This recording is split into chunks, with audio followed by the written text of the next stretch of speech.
Lionel Messi est sorti du silence après avoir été suspendu par le PSG. Pour connaître ses propos, restez bien connectés, on en parle tout de suite. En séchant l'entraînement de lundi dernier, Lionel Messi a généré un tremblement de terre à l'échelle du football européen en raison de la sanction infligée par le Paris Saint-Germain, mais il a décidé de tout apaiser en publiant ses excuses via une vidéo publiée sur son compte Instagram. À l'heure où le PSG traverse l'une des pires périodes, si ce n'est la pire sous l'ère QSI, son voyage en Arabie Saoudite a fait beaucoup de bruit. Pour avoir raté un entraînement, le club a suspendu l'Argentin pour 2 semaines. Si le choix de sanctionner Messi était bien compris par le vestiaire et globalement validé par les supporters, il était devenu légitime de demander comment la Pulga encaisserait la nouvelle. Eh bien la réponse est tombée comme un professionnel. En effet, il a publié une déclaration sur son compte Instagram où il s'excuse. Christophe Galtier a poussé un énorme coup de gueule ce vendredi en conférence de presse. Il a souhaité défendre ses joueurs Lionel Messi et Neymar. C'est la première prise de parole d'un membre du club parisien depuis la sanction infligée à Lionel Messi. Mais Christophe Galtier s'est empressé de se positionner comme un simple salarié à ce sujet.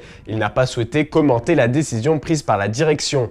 Par contre, il était bien plus vindicatif à l'heure de commenter les nombreux articles parus dans la presse ces derniers jours et surtout les analyses ciblant le manque d'investissement des joueurs du PSG dans la course pour le titre. En tout cas, les potentiels futurs propriétaires qataris de Manchester United espèrent faire mieux que leurs compatriotes au PSG. Ils comptent même offrir aux Red Devils les meilleurs joueurs du moment, c'est le focus du jour. On attend toujours le dénouement du rachat de Manchester United, un duel opposant Jim Ratcliffe au président de la Qatar Islamic Bank, le Cheikh Jassim Ben Hamad Al Thani. Ce dernier aurait fait une 3e offre monumentale au propriétaire actuel. Selon les informations de Sky Sports, cette offre avoisine les 6 milliards d'euros. C'est inégalable.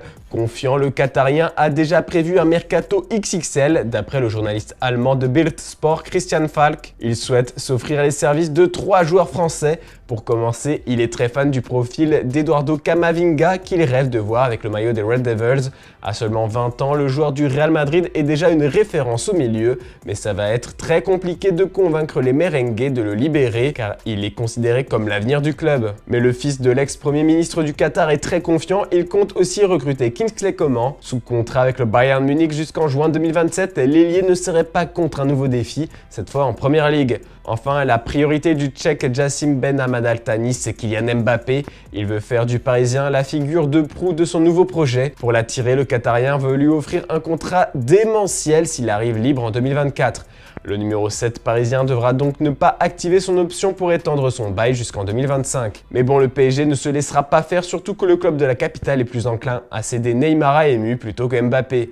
En attendant, c'est un tout autre mercato qui attend les pensionnaires d'Old Trafford. Un mercato avec moins de strass et de paillettes, puisque selon The Athletic, Manchester United aurait prévu un budget de 114 millions d'euros environ pour sa campagne de recrutement estivale.